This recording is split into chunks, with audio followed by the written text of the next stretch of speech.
Rajesh law centre में आप लोगों का स्वागत है। आज हम लोग एक बार फिर SC/ST एक्ट 1989 के बारे में एक ऐसे विषय के बारे में यहाँ आप लोगों को जानकारी दूंगा, या जानकारी नहीं, एक तरह से खुलासा कह लीजिए, कि जो लोगों को बिल्कुल नहीं पता है। SC/ST समाज के लोगों को बिल्कुल नहीं पता है कि उनके विरुद्ध अपराध होने पर उन्हें किस किस तरह से, किस किस भांति से उपचार की बात की गई है, कितने तरह से सरकार उन्हें सहायता करती है, ये शायद SC/ST समाज को नहीं पता है। आज मैं इस वीडियो के माध्यम से वो जानकारी आप लोगों को दूंगा जो इस प्रकार के अपराध होने पर, इन्हीं अपराधों का नाम मैं लिख दिया हूँ, उनके साथ जो धाराएं लगती हैं उन धाराओं का उल्लेख कर दिया हूँ। साथ ही साथ जो राहत राशि के अलावा, राहत राशि जो मिलती है उसके अलावा जो उपचार मिलते हैं, उसके अलावा जो फायदे दिए जाते हैं सरकार के द्वारा, जो सहायता दी जाती है वो क्या है, उन्हीं की लिस्ट लेकर के मैं यहाँ आया हूँ। शायद ये आप लोगों को नहीं पता होगा, या समाज में बहुत कम लोगों को इस बात की जानकारी है। जो हमारे अधिवक्ता बंधु ऐसे लोगों के लिए केस लड़ते हैं, वो लोग भी संपूर्ण जानकारी न रखने के कारण अपने क्लाइंट को, SC/ST समाज के जो पीड़ित लोग हैं उनको वो राहत राशि, वो उपचार, वो सहायता नहीं दिलवा पाते हैं, कानून की जानकारी का अभाव होने के कारण। आ जाइए, मैं ये जानकारी आप लोगों को उपलब्ध करा रहा हूँ। ये जानकारी ना केवल SC/ST समाज के लिए लाभदायक है, बल्कि जो हमारे अधिवक्ता बंधु प्रैक्टिस कर रहे हैं उनके प्रैक्टिस में चार चांद लगाने के लिए ये काफ़ी है। अगर वो किसी SC/ST का केस लड़ रहे हैं तो साथ ही साथ जो लोग सिविल सेवा की तैयारी कर रहे हैं उनके लिए काफ़ी फ़ायदेमंद है ये। और न केवल सिविल सेवा की, बल्कि जो सिविल सेवा के अलावा पुलिस की केवल तैयारी कर रहे हैं, SI की तैयारी कर रहे हैं, या सिविल सेवा की तैयारी करने से तो खैर PPS के माध्यम से, या आप PCS की तैयारी कर रहे हैं तो वहाँ से भी आप जो है SP या डिप्टी SP के सहायक SP का पोस्ट तो होल्ड मिलता ही रैंक के आधार पे। तो कुल मिलाकर के जो लोग पुलिस विभाग के हैं, जो पुलिस विभाग में जाना चाहते हैं, जो लोग सिविल सेवा की तैयारी कर रहे हैं या सिविल सेवा में सर्विस कर रहे हैं, साथ साथ जो बच्चे न्यायिक सेवा की तैयारी कर रहे हैं जहां कहीं सिलेबस में SC/ST एक्ट रखा गया है, और जो SC/ST समाज से बिलोंग करते हैं, इन सभी के लिए ये वीडियो काफ़ी महत्वपूर्ण होगा। क्योंकि बहुत सारी चीज़ें कानून में लिखित तो होती हैं लेकिन हमें पता नहीं होता है, ठीक है। और व्यवहार में थोड़ी बहुत चीज़ें पता होती हैं, या कुछ चीज़ें ऐसी होती हैं जो व्यवहारिक चर्चा का विषय बन जाती हैं, लेकिन सारी जानकारियाँ नहीं पता चल पाती हैं। जैसे हमें पता है कि SC/ST एक्ट लगने पे लगभग ये अधिकतर लोगों को पता है कि पैसा मिलता है, जिसको राहत राशि का नाम यहाँ दिया गया है, ठीक है। लेकिन ये भी सभी लोगों को नहीं पता है, सभी SC/ST बंधुओं को भी नहीं पता है कि उनको राहत राशि भी मिलती है कोई, ठीक है। लेकिन हाँ, बहुतायत रूप में पता है। बहुत लोग तो ऐसे भी हैं जो इसका दुरुपयोग भी कर रहे हैं, पैसा लेने के लिए फर्जी केस भी दर्ज करा देते हैं, ठीक है। लेकिन चलिए, वीडियो पे मैं देखता हूँ बहुत सारे लोग कुछ उल जलूल कमेंट भी कर देते हैं, ठीक है। उल जलूल कमेंट करने का कोई औचित्य नहीं है। मेरा काम सिर्फ और सिर्फ कानून में लिखे हुए प्रावधानों को बताना है, कानून में क्या लिखा हुआ है। अगर आप कह रहे हैं कि सर आप केवल SC/ST समाज के लिए ही क्यों बता रहे हैं, ये भी आपका सोचना गलत है। एक समय में एक ही चीज़ बताई जा सकती है, सब चीज़ें नहीं बताई जा सकती। धैर्य रखिए, धीरे धीरे सारे कानूनों के बारे में बताया जाएगा। अभी मैं एक एक्ट पकड़ा हूँ, इसके बारे में बता रहा हूँ। DP एक्ट, दहेज प्रतिषेध अधिनियम के बारे में, महिलाओं से जुड़ा हुआ है पूरी तरह से, उसके बारे में ऑलरेडी वीडियो बना हुआ है। IPC, CRPC, एविडेंस, CPC, बहुत सारे एक्ट के बारे में ऑलरेडी वीडियो थोड़े थोड़े बना के मैं डाल रखा हूँ।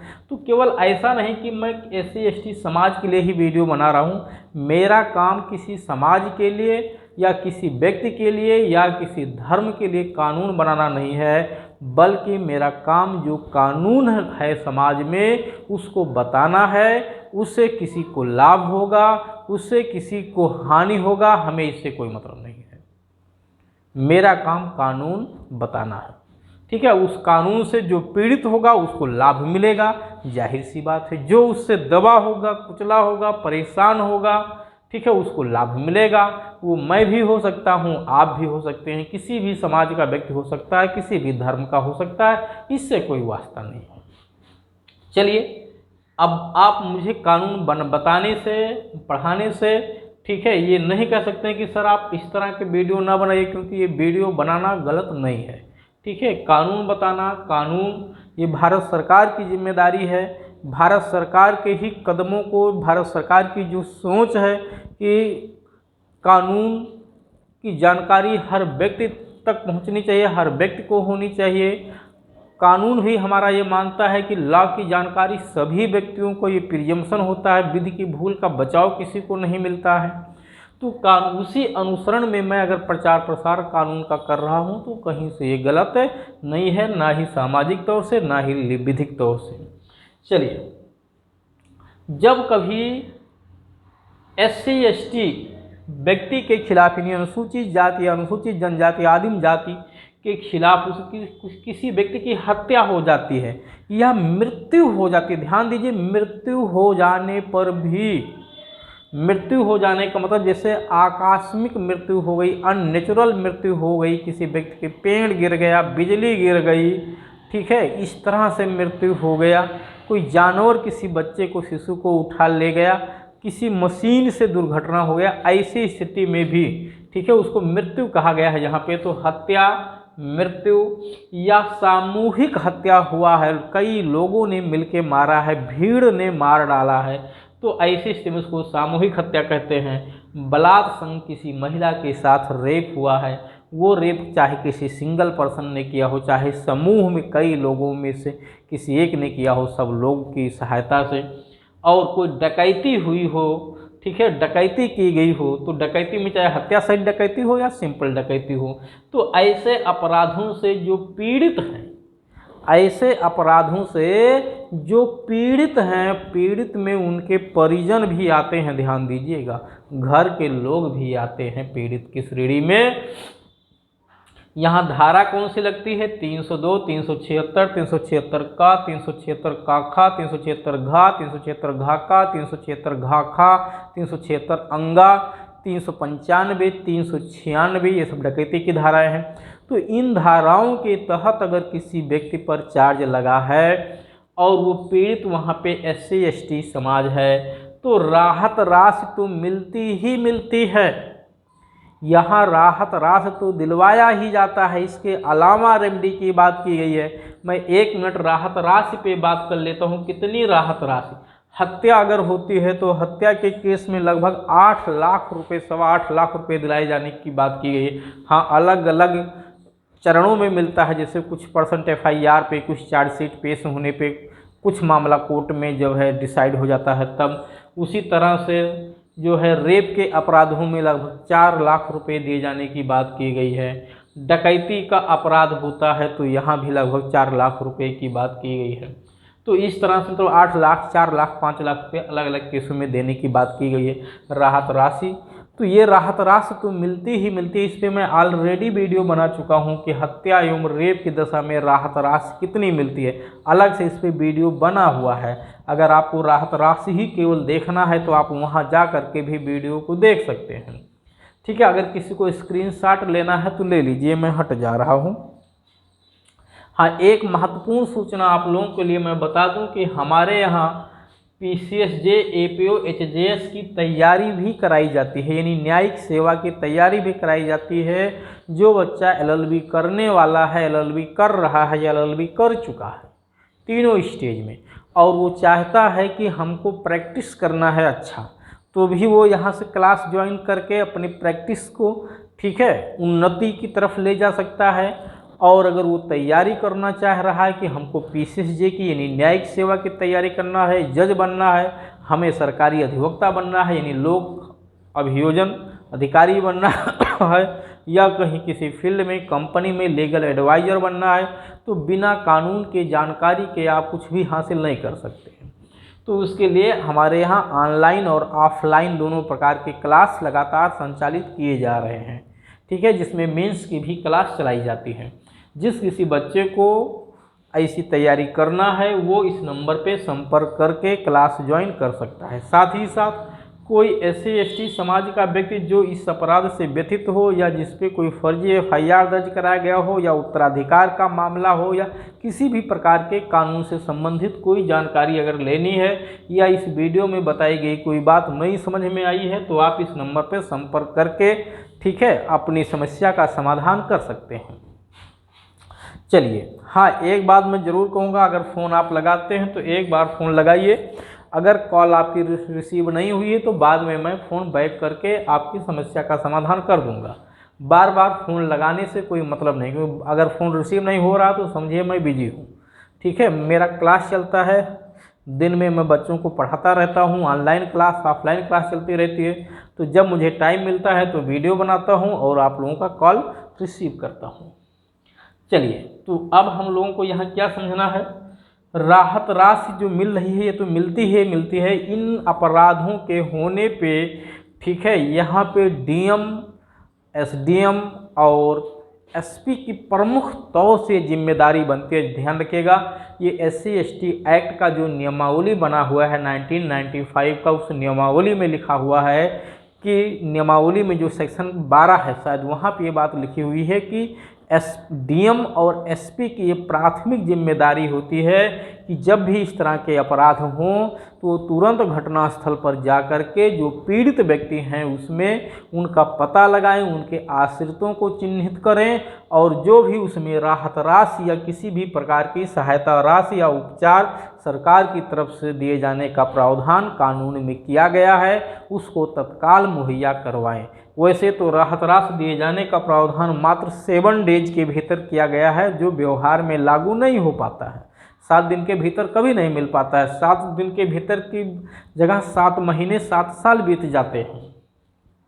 फिलहाल चलिए, अब इसके अलावा क्या क्या राहत राशि मिलती है, यहाँ मैंने अलग अलग पॉइंट 4 पॉइंट मैंने बनाया है। सबसे पहले लिखा है मृतक की विधवा को, अगर हत्या हुई है तो मृतक हो गई होगी वो, या सामूहिक रेप वगैरह हुआ हो, मर गई हो लड़की, ठीक है, तो वहाँ मृतक की विधवा को, तो हत्या की दशा में ही विधवा आएगी, क्योंकि रेप की दशा में महिला की मृत्यु हुई है तो वहाँ विधवा, तो ठीक है, उसका पति विधुर होगा तो वहाँ पे विधवा की बात नहीं आएगी, ठीक है। तो मृतक की विधवा को या अन्य आश्रितों को, भाई रेप हुआ है, रेप की दशा में उस विक्टिम महिला को या उसके जो आश्रित हैं या डकैती से जो पीड़ित लोग हैं उन लोगों को 3 माह के भीतर, 3 माह का टाइम पीरियड है, ध्यान रखिएगा। ये राहत राशि मतलब ये उपचार व्यवहार में दिया ही नहीं जाता है, क्योंकि कोई मांग नहीं करता है, कहीं कहीं दिला भी दिया जाता है। मृतक की विधवा को या जो अन्य आश्रित हैं इस अपराध से जुड़े हुए 3 महीने के भीतर अपराध होने की तारीख से 5,000 रुपये प्रति मास, ठीक है, पर मंथ की दर से यानी हर महीना वाइज 5,000 रुपया महीना वाइज मूल पेंशन के साथ जो भत्ता भी उस पर बनता है उसके साथ दिलवाया जाएगा। यानी हर महीने 5,000 रुपये मूल पेंशन के साथ, जो उस समय पेंशन चल रहा हो उस मूल पेंशन के साथ भत्ता दिलवाया जाएगा। तो 3 महीने के भीतर, और इसमें जो महंगाई भत्ता है वो भी ऐड होता है, ध्यान रखिएगा। और ये महंगाई भत्ता जो होता है उस समय जो केंद्र सरकार के कर्मचारी या राज्य सरकार के कर्मचारी हैं उनको जो दिलवाया जाता है उसी आधार पे मानक तैयार किया जाता है। बाकी कितना दिलवाना है, किस कर्मचारी के वेतन के आधार पे ये पेंशन डिसाइड होगा, ये सब और रूल्स में लिखे हुए हैं वहाँ पे, ठीक है। बस आपकी जिम्मेदारी है कि जब इस तरह के अपराध हों तो आप तुरंत वहाँ पे DM SP के यहाँ एप्लीकेशन दीजिए कि साहब हमें इस तरह की राहत राशि दिलाई जाए जो कि कानून में लिखा हुआ है। हाँ, अगर आप इसके हकदार हैं, तो अगर ऑलरेडी आप कॉम्पिटेंट हैं, सक्षम हैं, तो मात्र ये अपराध होने के आधार पर ये मांग किया जाना मेरे समझ से बहुत ज़्यादा जायज़ नहीं है, अगर आप आर्थिक रूप से सक्षम हैं तो, क्योंकि ये आर्थिक रूप से कमज़ोर व्यक्तियों को सहायता देने की बात की गई है। दूसरा तो ये 3 माह के भीतर 5,000 रुपये प्रतिमास मूल पेंशन के साथ महंगाई भत्ता दिलाने की बात की गई है। साथ ही साथ फिर आगे है कि मृतक के कुटुंब के, यानी मृतक जो है जिसकी मृत्यु हुई उसके जो परिवार के लोग हैं, ठीक है, उनको रोजगार देगी सरकार। क्या करेगी सरकार, यानी स्टेट गवर्नमेंट उन्हें रोजगार देगी। कृषि भूमि देने की बात की गई है, घर देने की बात की गई है। इसीलिए आप देखिए निर्भया रेप कांड जब हुआ था, ठीक है, निर्भया रेप कांड के बाद कानून में बहुत सारे बदलाव किए गए। अभी जल्द ही एक उत्तर प्रदेश में हाथरस रेप कांड हुआ था जिसमें लड़की के साथ रेप हुआ था, बाद में लड़के की मृत्यु हो गई थी।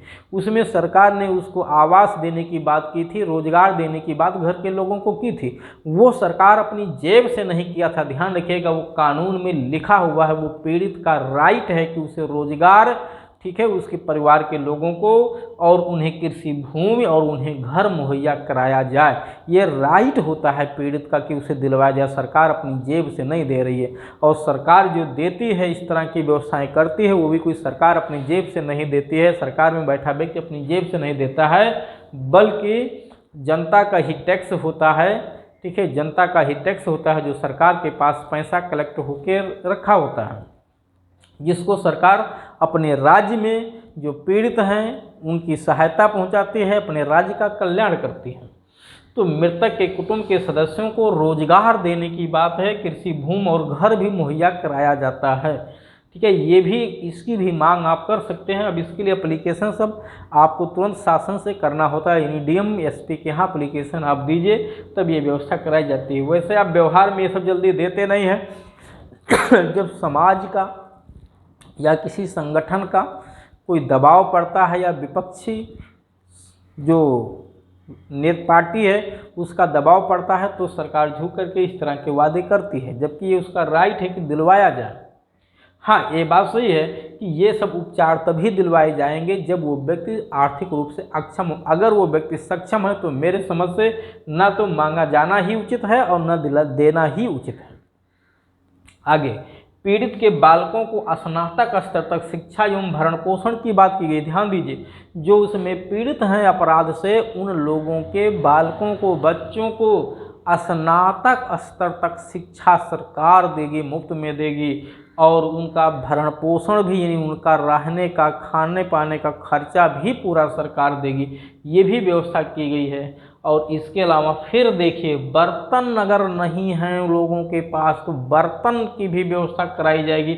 ऐसे अपराध होने की दशा में चावल, गेहूं, दाल, दलहन, ठीक है, आदि 3 महीने के लिए ये भी व्यवस्था की जाती है। राशन की भी व्यवस्था सरकार कम से कम 3 महीने के लिए करती है। बाकी सरकार चाहे तो अनुदान और भी कर सकती है, ठीक है, उसके हाथ तो बहुत लंबे होते हैं, ठीक। साथ ही साथ जब रोजगार दे रही है सरकार, अगर रोजगार मिल जा रहा है तो फिर इसकी व्यवस्था अलग से करने की ज़रूरत नहीं है।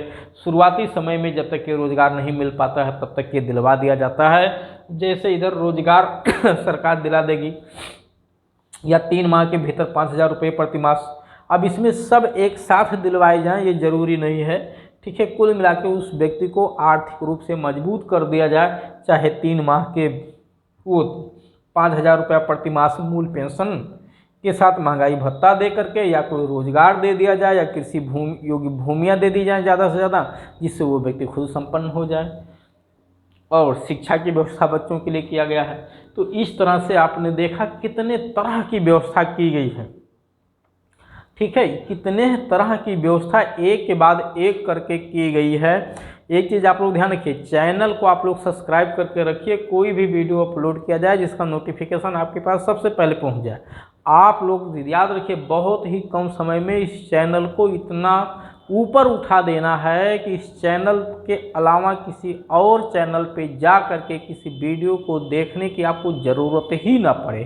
सभी विषयों से जुड़े हुए वीडियो इसी चैनल पे अपलोड कर दिए जाएं, ठीक है। चाहे वो उत्तराधिकार का मामला हो, SC ST का मामला हो, प्रिवेंशन ऑफ करप्शन एक्ट का मामला हो, दहेज का मामला हो, क्रूरता का मामला हो, ठीक है, हत्या का मामला हो, रेप का मामला हो, मारपीट का मामला हो, दीवानी मामले हो, सभी मामलों से जुड़े हुए वीडियो मैं धीरे धीरे करके सब अपलोड कर दूंगा। आप लोगों को दूसरा चैनल विजिट करने की कोई ज़रूरत नहीं पड़ेगी, और सारी जानकारियाँ तथ्यात्मक दी जा रही हैं, यानी इनके विद ग्राउंड है, ये कहीं हवाई में नहीं लिखा हुआ, ये सब एक्ट में लिखा हुआ कानून है। इसको कोई अगर ये कहता है कि सर वीडियो आपका इसमें फर्जी है, कुछ आपने गलत बताया, तो मैं चैलेंज करता हूँ कि वो गलत इसको साबित कर दें, ठीक है। क्योंकि ये कोई हवा है, मैं अपने मन से कुछ थोड़ा ना बता रहा हूँ, जो कानून में लिखा है मैं वही जानकारी आप लोगों को दे रहा हूँ। तो चलिए, उम्मीद करता हूँ आप लोगों को अच्छे से समझ में आया होगा। आप लोग वीडियो पे जाके कमेंट भी कर दिया करिए अगर समझ में आती हैं बातें तो, ठीक है। तो और कोई बात नहीं समझ में आई तो ये नंबर तो पहले ही आप लोगों के लिए उपलब्ध है, आप इस नंबर पे संपर्क करिए, अपनी सुविधा अनुसार जो है समस्या का समाधान कराइए।